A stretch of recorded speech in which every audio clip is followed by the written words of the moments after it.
السلام علیکم۔ آج ہم اپنا اگلا چیپٹر سٹارٹ کرتے ہیں، آئیڈیالوجی اینڈ سبجیکٹیوٹی۔ اب پچھلے چیپٹر میں ہم نے یہ پڑھا تھا کہ سوسائٹی کا ڈھانچہ اور ہماری ایجنسی یا اختیار کس طرح سے کام کرتے ہیں، اور اس چیپٹر میں ہم یہ دیکھیں گے کہ ہمارے دماغ کے اندر جو خیالات کا پورا نظام ہوتا ہے، جس کو سوشیالوجی میں آئیڈیالوجی کہا جاتا ہے، وہ کس طرح سے کام کرتا ہے۔ تو سب سے پہلے ہم لوگ آئیڈیالوجی کی ڈیفینیشن کو سمجھتے ہیں۔ یہاں پہ ہمارے پاس کارل مارکس کی ڈیفینیشن ہے، اور مارکس نے آئیڈیالوجی کو ایک بہت ہی الگ انداز سے ایکسپلین کیا ہے۔ مارکس کے مطابق آئیڈیالوجی بیسیکلی خیالات اور بلیفز کا وہ مجموعہ ہوتی ہے جو کسی ایک خاص سوشل کلاس کے انٹرسٹ کو ریپرزینٹ کرتی ہے۔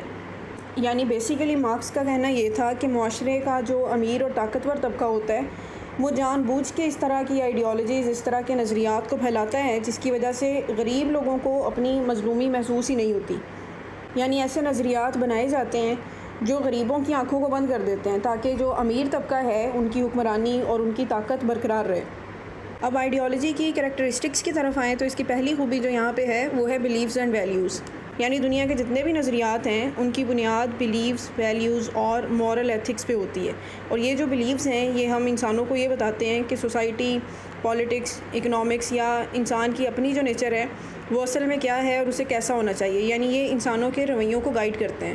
جیسے ہماری ایک ریلیجیس آئیڈیالوجی ہے جو ہمیں سکھاتی ہے کہ ہم نے بڑوں کا ادب کرنا ہے، سچ بولنا ہے، غریبوں کی مدد کرنی ہے۔ یعنی یہ ساری کی ساری ہماری بیسک ویلیوز ہیں، اور ہم اپنی روزمرہ کی زندگی میں جتنے بھی فیصلے کرتے ہیں ان کی بنیاد بھی یہی بلیفز اور ویلیوز ہوتے ہیں۔ اب آئیڈیالوجی کی دوسری خوبی جو ہے وہ ہے ورلڈ ویو اینڈ انٹرپریٹیشن۔ یعنی جو آئیڈیالوجیز ہیں وہ انسانوں کو ایک گلوبل ورلڈ ویو اور ایک لینس پرووائڈ کرتے ہیں، اور جب بھی دنیا میں کوئی کمپلیکس ایونٹ یا کوئی پرابلم ہوتا ہے تو انسان اسی آئیڈیالوجی کے لینس کے تھرو اس پورے واقعے کا مطلب نکالتے ہیں۔ یعنی جو آئیڈیالوجیز ہوتی ہیں وہ ہماری سوچ کو، ہماری پرسیپشن کو ڈائریکشن دیتی ہیں۔ مثال کے طور پر اگر آپ کے ملک میں مہنگائی بڑھتی ہے تو ایک ایسا شخص جو کیپٹلسٹ آئیڈیالوجی پہ یقین رکھتا ہے، اس کی نظر میں مہنگائی کا بڑھنا ایک بیسک مارکیٹ پرنسپل ہوگا، لیکن دوسری طرف ایک ایسا شخص جو سوشلسٹ آئیڈیالوجی کو مانتا ہے، اس کی نظر میں مہنگائی کا مطلب یہ ہوگا کہ امیر لوگ غریبوں کو لوٹ رہے ہیں، وہ غریب لوگوں کو ایکسپلائٹ کر رہے ہیں۔ یعنی واقعہ ایک ہی ہے لیکن دو الگ آئیڈیالوجیز کو ماننے والے لوگ اس کو اپنے اپنے انداز میں انٹرپریٹ کرتے ہیں۔ اس کی جو تیسری خصوصیت ہے وہ ہے سوشل اینڈ پولیٹیکل گولز۔ یعنی آئیڈیالوجی جو ہے وہ صرف باتوں کا نام نہیں ہوتا بلکہ اس کے پیچھے کچھ پولیٹیکل اور سوشل گولز شامل ہوتے ہیں، اور دنیا کی جتنی بھی آئیڈیالوجیز ہیں ان کا مقصد یہ ہے کہ سوسائٹی میں موجود جتنے بھی مسائل ہیں یا انیکویلٹیز ہیں ان کو ختم کرنے کے لیے کچھ ایسے طریقہ کار، ایسی پالیسیز یا اسٹریٹجیز پیش کی جائیں تاکہ اپنی پسند کا ایک نظام لایا جا سکے۔ مثال کے طور پر جو فیمنزم کی آئیڈیالوجی ہے اس کا مقصد یہ ہے کہ سوسائٹی میں خواتین کو مردوں کے برابر حقوق ملیں، ان کو تعلیم کے، نوکری کے مواقع ملیں، اور پھر اس آئیڈیالوجی کو ماننے والے جو لوگ ہیں وہ مختلف کیمپینز اور سوشل موومنٹس بھی چلاتے ہیں تاکہ وہ اپنے ان آبجیکٹیوز کو، اپنے ان مقاصد کو حاصل کر سکیں۔ پھر اس کی چوتھی خصوصیت ہے گروپ آئیڈینٹی اینڈ سولیڈیرٹی۔ یعنی یہ جو آئیڈیالوجیز ہوتی ہیں یہ لوگوں کو آپس میں جوڑنے کا ایک بہت بڑا ذریعہ ہوتی ہیں۔ یعنی جب بہت سے لوگ ایک جیسے خیالات اور ایک جیسے نظریات پہ یقین رکھتے ہیں تو ان کے اندر ایک سینس آف بلانگنگ پیدا ہو جاتا ہے، اور یہ جو احساس ہے یہ لوگوں کے درمیان سولیڈیرٹی پیدا کرتا ہے تاکہ انہیں کسی بڑے مقصد کے لیے موبلائز کیا جا سکے، انہیں اکٹھا کیا جا سکے۔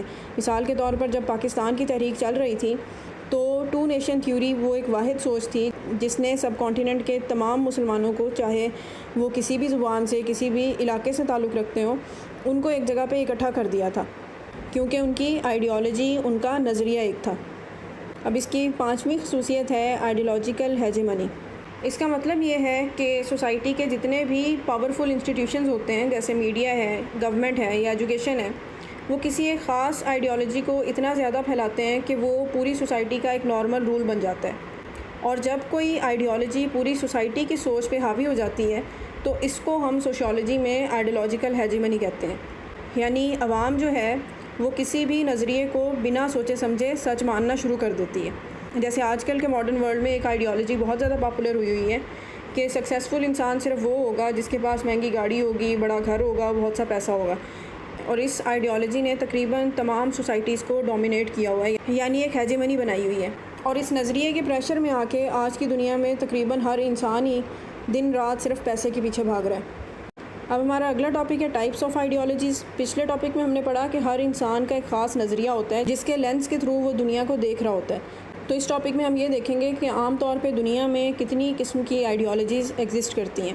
اس میں جو ہمارے پاس پہلی ٹائپ ہے وہ ہے پولیٹیکل آئیڈیالوجیز، یعنی یہ وہ آئیڈیالوجیز ہوتی ہیں جن کا تعلق حکومت کے نظام سے، سیاسی پارٹیوں سے اور اسٹیٹ کے اسٹرکچر سے ہوتا ہے، اور یہ آئیڈیالوجیز طے کرتی ہیں کہ ملک میں جو پاور ہے وہ کس کے ہاتھ میں ہونی چاہیے۔ جیسے لبرلزم کی جو آئیڈیالوجی ہے وہ کہتی ہے کہ انسان کو مکمل طور پہ آزاد ہونا چاہیے۔ اسی طرح سوشلزم یا کمیونزم کا جو فلسفہ ہے وہ کہتا ہے کہ طاقت اور ریسورسز اسٹیٹ کے پاس ہونے چاہیے۔ پھر جو فیشزم کی پولیٹیکل آئیڈیالوجی ہے اس میں یہ مانا جاتا ہے کہ ایک آمر یا ایک ڈکٹیٹر ہونا چاہیے اور وہ پورے ملک کو، اس کے ریسورسز کو، وہاں پہ رہنے والے لوگوں کی زندگیوں کو کنٹرول کرے۔ جیسے ہمارے ہاں بھی مختلف پولیٹیکل پارٹیز ہیں، کسی پارٹی کا کہنا یہ ہے کہ ملک میں جمہوریت ہونی چاہیے، کوئی پارٹی جو ہے وہ یہ چاہتی ہے کہ ملک میں پریزیڈنشل سسٹم ہونا چاہیے، یعنی مختلف سیاسی پارٹیاں ہیں اور ان سب کے اپنے اپنے پولیٹیکل نظریات ہیں۔ اب دوسری جو اس کی قسم ہے وہ ہے اکنامک آئیڈیالوجیز۔ اب یہ جو آئیڈیالوجیز ہیں ان کا تعلق اس چیز سے ہوتا ہے کہ کسی بھی ملک میں دولت، وہاں کی فیکٹریاں، زمینیں یا کاروبار جو ہیں وہ کس کی ملکیت میں ہوں گے اور وہاں کا معاشی نظام کیسے چلے گا۔ جیسے کیپٹلزم کی جو اکنامک آئیڈیالوجی ہے وہ اس چیز پہ یقین رکھتی ہے کہ لوگوں کو کاروبار کرنے کی اجازت ہو، لوگوں کو پرائیویٹ پراپرٹیز رکھنے کی اجازت ہونی چاہیے۔ پھر مکسڈ اکانومی کا نظریہ بھی ایگزسٹ کرتا ہے، جہاں پہ یہ مانا جاتا ہے کہ کچھ پراپرٹیز، کچھ وسائل، کچھ ادارے جو ہیں وہ حکومت کے کنٹرول میں ہونے چاہیے اور باقی چیزوں کو عام پرائیویٹ لوگ جو ہیں اپنے پاس رکھیں۔ جیسے پاکستان کی جو اکانومی ہے وہ اس مکسڈ اکانومی کے پرنسپل پہ چلتی ہے۔ پھر تیسری جو اس کی قسم ہے وہ ہے ریلیجیس آئیڈیالوجیز، یعنی یہ جو نظریات ہیں ان کی بنیاد کسی بھی مذہب کی ٹیچنگز، اس کی کتابوں اور اس کے اصولوں پہ ہوتی ہیں، اور یہ آئیڈیالوجیز انسانوں کو ایتھکس یا زندگی گزارنے کا جو فریم ورک ہے وہ پرووائڈ کرتے ہیں۔ فار ایگزامپل اسلام ہے، کرسچینٹی ہے، بدھزم ہے، ہندوازم ہے، ملٹیپل ریلیجیس آئیڈیالوجیز جو ہیں وہ دنیا میں ایگزسٹ کرتی ہیں۔ پھر اس کی چوتھی قسم ہے ہمارے پاس سوشل آئیڈیالوجیز۔ یہ آئیڈیالوجیز اس چیز پہ بحث کرتی ہیں کہ سوسائٹی کے اندر انسانوں کا آپس میں جو ریلیشن شپ ہے وہ کیسا ہونا چاہیے اور لوگوں کے درمیان جو انیکویلٹیز ہیں ان کو کیسے ختم کیا جائے۔ فار ایگزامپل فیمنزم کا نظریہ ہے جو مرد اور عورت کے برابر حقوق کی بات کرتا ہے۔ اسی طرح ایگیلیٹیرینزم کی فلسفی ہے جو کہتی ہے کہ معاشرے میں سب انسان برابر ہیں۔ پھر انڈیویجولزم کی سوشل آئیڈیالوجی ہے جو معاشرے سے زیادہ کسی ایک فرد کی ذات کو، اس کی مرضی کو، اس کی پسند ناپسند کو زیادہ اہمیت دیتی ہیں۔ اسی طرح مزید بھی بے شمار سوشل آئیڈیالوجیز ہیں جو آج کے ٹائم پہ دنیا میں ایگزسٹ کرتی ہیں۔ پھر اس کی پانچویں قسم ہے نیشنل آئیڈیالوجیز۔ یہ آئیڈیالوجیز کسی بھی ملک یا اس کی قوم کی آئیڈینٹی، ان کے کلچر یا ان کے سروائیول کے بارے میں ہوتی ہے، اور یہ جو نظریات ہیں یہ لوگوں کے دل میں اپنے ملک کے لیے پیٹریوٹزم یا قربانی دینے کا جذبہ پیدا کرتے ہیں۔ اب اس کی چھٹی جو قسم ہے وہ ہے انوائرمنٹل آئیڈیالوجیز، یعنی یہ جو آئیڈیالوجیز ہیں ان کا فوکس اس بات پہ ہوتا ہے کہ انسان کا اپنی اس دنیا کے ساتھ یہاں پہ موجود جتنی بھی نیچرل چیزیں ہیں، درخت ہیں، جانور ہیں یا ہمارا جو نیچرل ہیبیٹاٹ ہے اس کے ساتھ ہمارا رشتہ کیسا ہونا چاہیے۔ یعنی انوائرمنٹل آئیڈیالوجیز کو ماننے والے جو ہیں وہ دنیا کو بچانے کی بات کرتے ہیں۔ مثال کے طور پر آج کے ٹائم پہ ہم لوگ جو کلائمیٹ چینج کی بات کرتے ہیں یا یہ کہ پلاسٹک کا استعمال کم ہونا چاہیے، تو یہ سارے کے سارے انوائرمنٹل آئیڈیالوجیز ہیں۔ پھر اس کی ساتویں قسم ہے ٹیکنالوجیکل آئیڈیالوجیز۔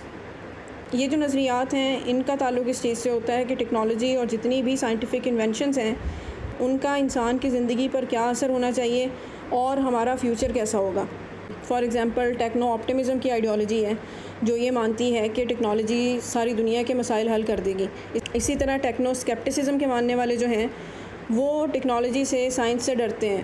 وہ یہ کہتے ہیں کہ جو موبائل ہے، جو کمپیوٹر ہے، یہ انسان کو آگے چل کے تباہ کر دیں گے۔ اسی طرح جو ٹرانس ہیومنزم کے ماننے والے ہیں وہ لوگ کہتے ہیں کہ مستقبل میں انسان اور مشین ایک جیسے ہو جائیں گے۔ اب ہم نے یہ جتنی بھی قسمیں پڑھی ہیں، آج کا جو ماڈرن ورلڈ ہے وہ ان ساری کی ساری آئیڈیالوجیز کی بیسس پہ ہی چل رہا ہے۔